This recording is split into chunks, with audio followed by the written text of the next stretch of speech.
Assalomu alaykum hurmatli yurtdoshlar, tumanimiz mehmonlari. Favqulodda vaziyatlarni oldini olish va ularni bartaraf etish bo'yicha hukumat komissiyasining 2025-yil 27-noyabr kundagi 2-sonli bayoniga muvofiq 1-dekabrdan 30-dekabrga qadar yong'in xavfsizligi oyligi o'tkazilishi belgilangan. Ushbu oylikda bir qancha chora-tadbir amalga oshirilish belgilab berildi. Jumladan, aholining yong'inlar, is gazdan zaharlanish, gaz-havo aralashmasining chaqnashi bilan bog'liq favqulodda vaziyatlarni oldini olishga qaratilgan bilim va ko'nikmalarni oshirish hamda ularni shaxsiy madaniyatini shakllantirish, iqtisodiyot tarmoqlari, ijtimoiy soha obyektlari hamda uy-joy fondini yong'in xavfsizligi talablariga muvofiq holga keltirishga qaratish belgilangan. Ko'p qavatli uylardagi, yakka tartibdagi ijtimoiy soha obyektlaridagi, shuningdek, ishlab chiqarish korxonalari, yirik bozorlar, yirik savdo majmualari hamda aholi ko'p yig'iladigan boshqa obyektlarda o'rnatilgan tartibda yong'inlarni oldini olish borasida keng ko'lamli profilaktik ogohlantirish ishlarini amalga oshirish. Isitish mavsumida yong'inlar, is gazdan zaharlanish yoki gaz-havo aralashmasini chaqnashi bilan bog'liq favqulodda vaziyatlarni oldini olish maqsadida ishchi guruh tarkibida xonadonbay tartibda aholi o'rtasida tushuntirish va targ'ibot ishlarini amalga oshirish. Pech va dudboronlarga xizmat ko'rsatishga ixtisoslashtirilgan tashkilotlarni jalb qilgan holda aholi xonadonlaridagi, shu jumladan ko'p qavatli yakka tartibli xonadonlardagi elektr, gaz va issiqlik ta'minot qurilmalarini o'rganib, aniqlangan kamchiliklarni bartaraf etish choralari ko'rilsin.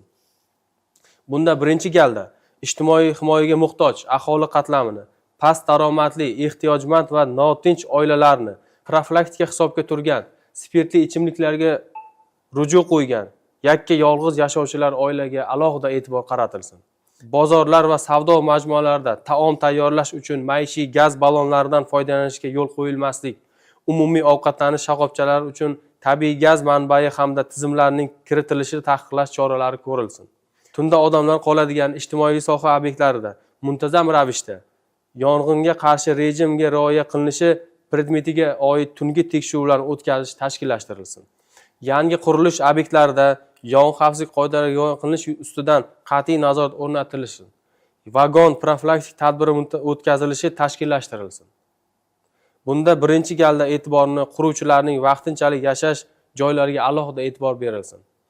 Barcha turdagi maktabgacha maktab ta'lim tibbiyot tashkilotlari xodimlari, katta guruh tarbiyalanuvchilari, ta'lim va tibbiyot muassasalarining xodimlari, o'quvchi va talabalar ishtirokida yong'in, is gazi, zaharlanish, gaz havo aralashmasi chaqnash bilan bog'liq bo'lgan noxush holatlarni oldini olish va ularga to'g'ri harakat qilish, muntazam o'rgatib borish, davra suhbatlari, viktorinalar, o'quv mashg'ulotlar o'tkazish tashkillashtirilsin.